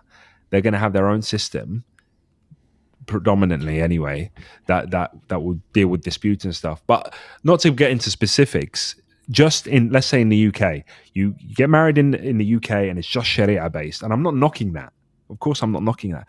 But I'm saying that you haven't got the full bite behind you there, because if something happens and the woman is, madluma, the woman's been oppressed, or vice versa, the man's oppressed or whatever, who's the outside party that has the bite to deal with that? Yeah. 9 times out of 10, it's just going to be the leader of that household who can pick and choose when to exercise advice, and even the advice that he goes to seek, whether it is from a non, a Sharia impartial, let's say it's a Sharia council, for example, like a ijtima, a group of people that give advice. Well, they give advice, but they have no bite behind them. Yeah, they might can't say, enforce. listen, they might say to the man, well, actually, you're wrong here. You need to do this and this. Okay, is he going to go home and tell his wife they said that I'm wrong? Do you know what I mean? Or no, he's going to go find someone that will back him up. Because you can go fatwa shopping for this. Yeah, if it doesn't fear Allah, yeah. If it doesn't fear Allah. But I would not advise, I don't think, like, my daughter is not going to get married without any mahkama, without any court involved. Yeah, I don't think I would advise that, right?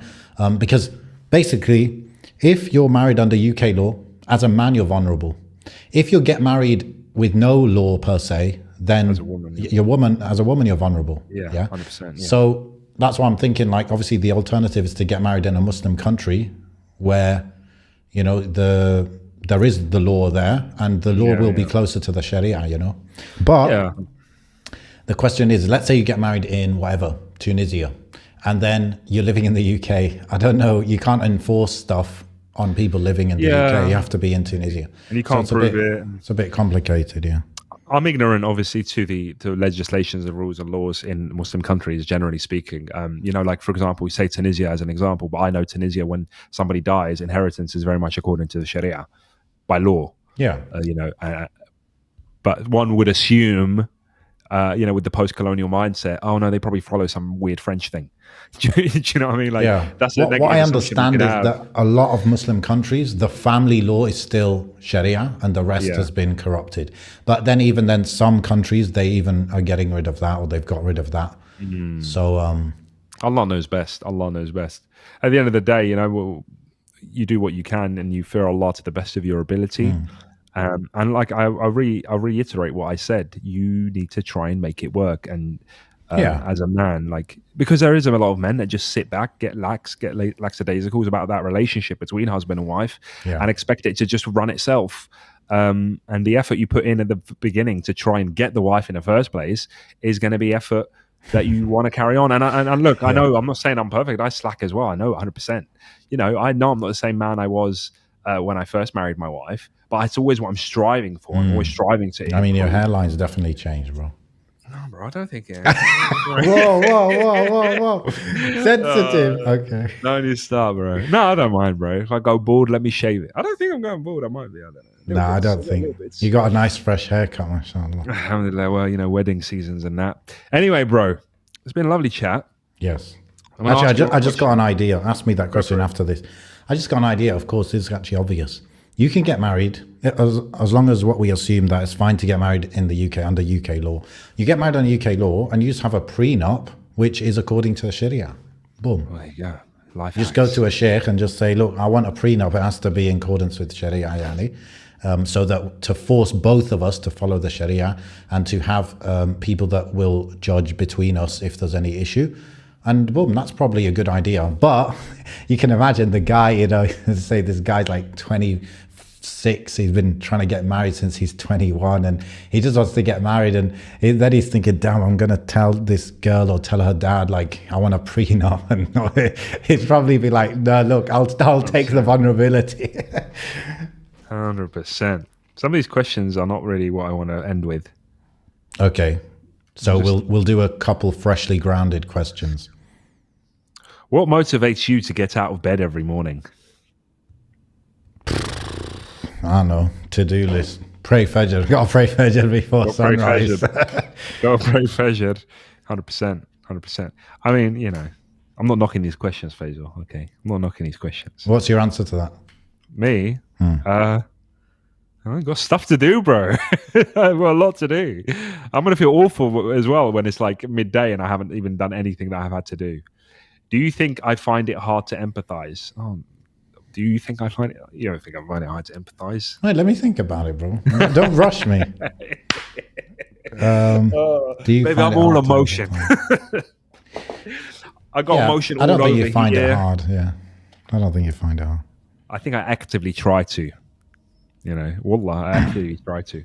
You know, I didn't mention this. I wanted to bring it up. I went for a bit of a moment on Twitter the other night where you didn't take your meds. No, I didn't take my meds, and I fell straight back into, like, you know, prime time golden hour Achi tweet back in the day. And I posted something like, I saw a double standard from a member of the Muslim community, right? I think this is an nasiha to everyone because I fell into it and I probably whatever. Anyway, I saw this double standard. Or I allegedly looked like a double standard. And I screenshotted it, and I put them up together, and I made a statement. Oh. And then I was like, look, you know, this guy said this here, but then he went and did this there. What's that about? You know, he's Muslim. He's a Muslim brother.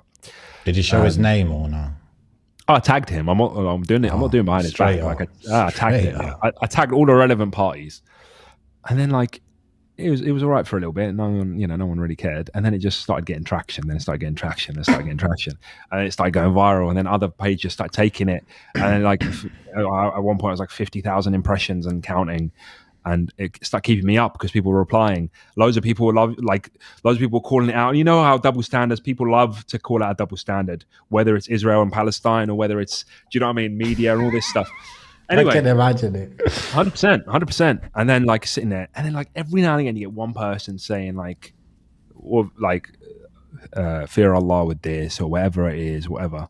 And in my head, I'm thinking, yeah, it's double standards. Like I call it out. I don't care who said it. It's a double standard. Blah blah blah. And then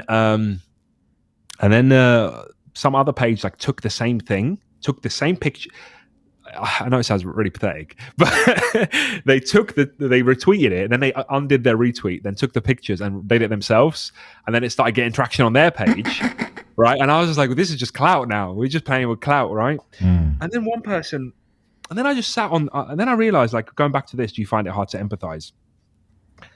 And then, like, I took those couple of criticisms, and I really sat with them, thinking, do you know what? If I'm right about this, like, yeah, it's a double standard and whatever.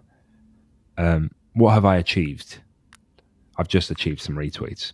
If I'm wrong about it, what have I achieved? Well, if I'm wrong about it, then it's even bad. But what actually, what really pushed me over the edge was the people that were actually saying, number one, it like a cancer, it grew into people adding to this, insulting that person, calling him all sorts of names, blah, blah, blah. He's this, he's that, derogatory comments and stuff. That was the first thing. And I was like, I didn't say any of that. I don't agree with any of those words. They're using this as a catalyst to further their own negative, whatever, claims about this individual. Further to that, I started looking at some of the accounts that were sharing it. I had some ex-Muslims on there. I had some hardline Shia on there.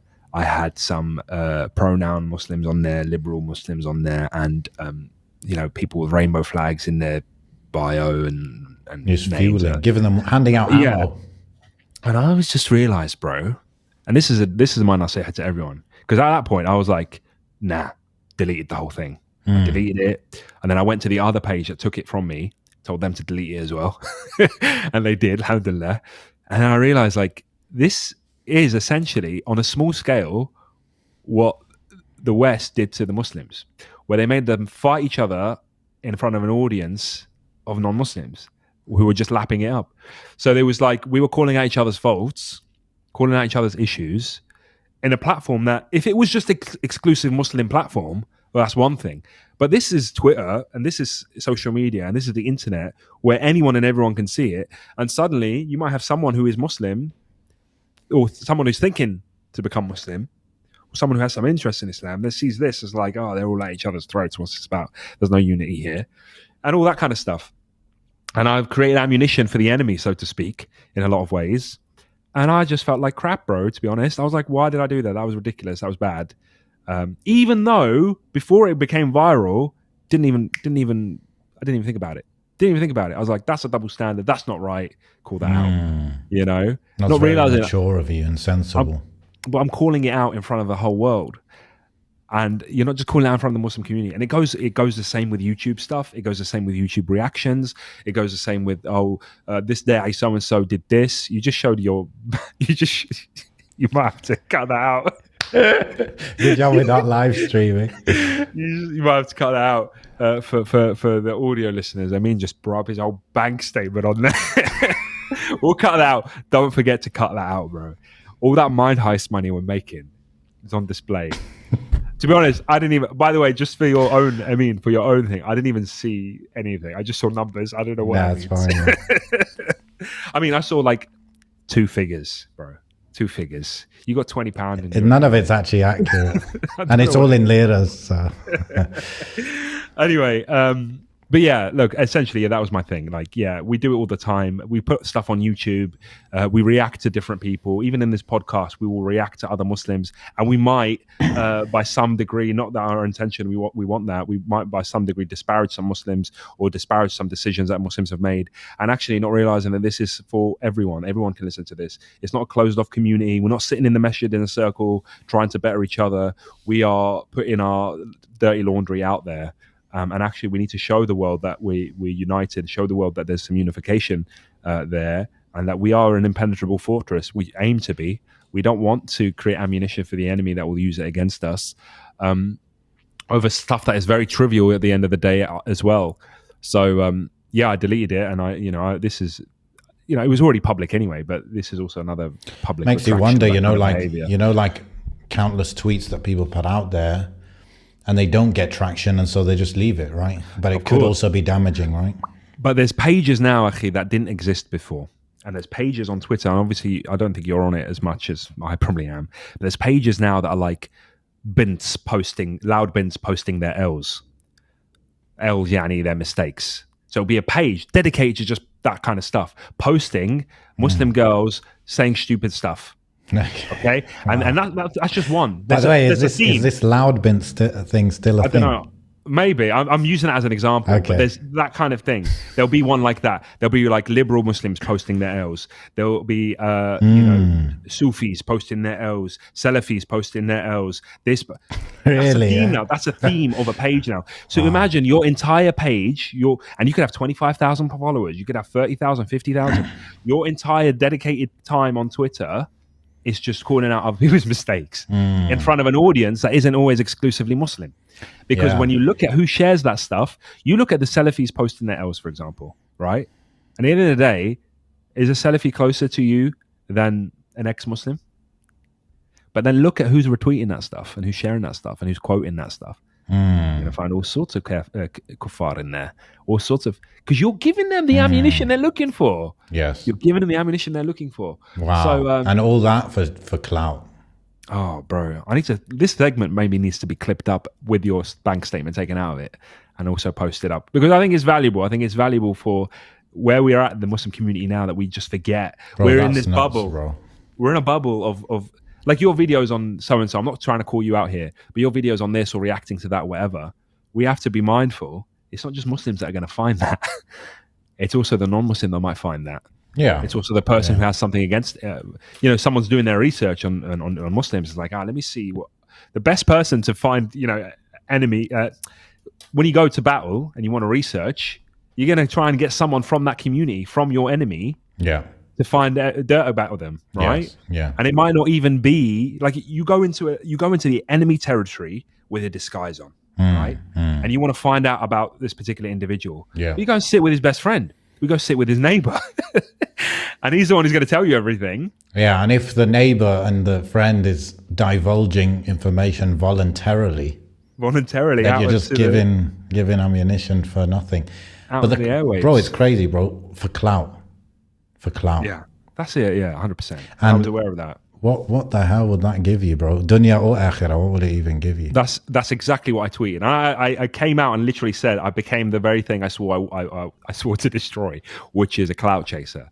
Because I didn't realize I tweeted out to call out what I thought was a noble act of calling out a double standard, which we all hate. We hate double standards. We always get double standarded. And I didn't like to see it from our own, it was one Muslim to another, so to speak. And then suddenly I realized, oh, look, everyone's, this is getting some traction. I'm doing numbers here, right? No, it didn't sit right with me at the end, because then I just thought, heck, Yawm al-Qiyamah, I'm going to stand in front of this tweet. I have to say something about it. Whether it was right or wrong. That's the only reason that people would do what you did, like turn it off, stop it, delete it. That's like the only motivation, bro, is fear of Yawm al-Qiyamah. That's why we have to remember death and we have to remember the akhirah. Otherwise, bro, like everything is taken lightly. The Prophet ﷺ said, I don't remember the exact hadith, the two like most dangerous things, the things that will get you most thrown into hellfire. Yeah. Your tongue and what's between your legs. Yeah. Right. Like he didn't just say that just as a joke or as a side comment. He's saying these two things and it's like, okay, what are you doing with those two things? Yeah. And in a real world perspective, your tongue is the clout. Like you say things for clout. You say things to look like the smart one. Especially social media, bro. Like, of course, there's always been it's always the signaling, oh, he's got this Bugatti, he's got this watch, he's got these clothes. Of course, we're used to that. We know that. It's just that I feel like, like me walking down the street with certain brand on, my existence going to down that street is not to show off, right? It's a side project that I'm showing off with that brand. But for a lot of people, the existence on social media is to show off and to get clout. That's it's like that's the pure only reason. Yeah, you know, 100%. the pure only reason. And I just want to bring up, maybe we can end with this. There's that hadith, right? It's the two wolves hadith. You know what I'm talking about? No. Drop the knowledge. So the Prophet ﷺ, he said, here we go, yes. The Prophet ﷺ said, two hungry wolves roaming freely among a flock of sheep. Imagine that. Two hungry wolves roaming freely among a flock of sheep are less destructive to them than the passion of a man for wealth and high status are to his religion. SubhanAllah, yeah. So the passion for wealth and for high status or clout, right? Basically, high status, clout, same thing. Yeah. And so your religion, what wording was used here in Arabic? Deen, yeah. Your deen is destroyed by you seeking wealth, your passion for wealth and your passion for status and clout. 100%. 100%. Visualize that hungry wolf analogy. These are not just wolves, bro. These are hungry wolves, and there's two of them. And you know, wolves like to hunt in packs. They're going to rip through those sheep. They're going to rip through. So, yeah, it's humbling. And alhamdulillah, what I can say is that I'm glad that whatever that started out as has now turned into what I'd like to think is a benefit and a nasiha for people, whoever listens to this, to take. Yeah. Great stuff, bro. Jazakallah khair. You know, it's always more powerful when it's like, here's my L. Yeah, it's an L. It's 100%. Listen, doesn't mean though, just to clarify, if I see some kuffs doing some double standard thing on us, I'm calling that out. But when it comes to Muslim brothers and sisters, we need to just we can address it privately to them. We can speak to them privately. But I don't want to put even though people use that justification, it's a public thing, so I'm going to address it in public. Well, that public addressing is actually going to be seen by everyone. Yeah, I mean, it's not that it's done in public, so I am obliged to do X, Y, Z. No, there is some thought to be put into what the best case of action is, the best course of action. Sorry. So, bro, do you think I struggle to show empathy? Yeah. So I'm glad you said that, because if you said no, you'd be faking, bro. I don't know if I'm going to mention it, but earlier you uploaded episode 18, whatever. Yeah. Whatever the episode is that just came out prior to this one. You uploaded that just now. Yeah. And I was looking at the beginning of it. Yeah. And what was it on there? There was something about, you said that it's difficult for you to identify between man and woman in the UK. It's more difficult. Yeah. Right. And then my wife was watching it as you said that. And then I paused it. And she goes, he's going to say something about weight, isn't he? He's going to say something about women's weight, and it's gonna kick off. And then you did. So it did nothing. Kicked off. And then I not kicked off, but like I was going to react to that, and I immediately said, "Whoa, you're digging yourself a grave." Yeah. This is typical. Yeah. So straight away, I was like, "Yo, yeah." Oh, but that's not. Is that lacking empathy? Well, we'll let the sisters decide when they can comment. Yeah. I don't know, bro. I don't know. If they said that's lacking empathy, I don't know. When you said women put on weight more than men do, or you quoted some statistics or alleged statistics. Listen, I don't even go near those kind of topics, bro. I don't want to be on anyone's I can take list. it, bro, on the chest. Well, Allahumma barik. All right, let's end it there. Jazakumullah khair for listening to the Mind Heist podcast. This has been one of the episodes. One of them, I don't know. We're recording this on the 31st of October. So if anything happens between now and the next episode that we didn't talk about, that we should have spoken about, that's probably why. Are you expecting something to happen? Bro, it's Halloween. Oh, okay. Halloween. Okay. Great. Subhanaka Allahumma wa bihamdik, ashhadu an la ilaha illa anta, astaghfiruka wa atubu ilayk. By the way, bro, Istanbul to Tokyo, £1,660 per person. Yeah. If I stop in Dubai, it's £1,260. Oh man, I want to go to Japan. Let me do a quick London one for you. Nintendo Land, here we come. Okay, let's see what it's going to tell us. Okay, it's cheaper actually. We got 886. Not stopping in Dubai. Bro, I miss Emirates. I haven't flown on Emirates for a while, bro. please sponsor the podcast so I can take my son to Nintendo Land. It's looking like 843 for you, bro. Just do a couple workshops. Okay, couple of workshops. Sign up. Okay, salam alaikum wa rahmatullah. Thanks.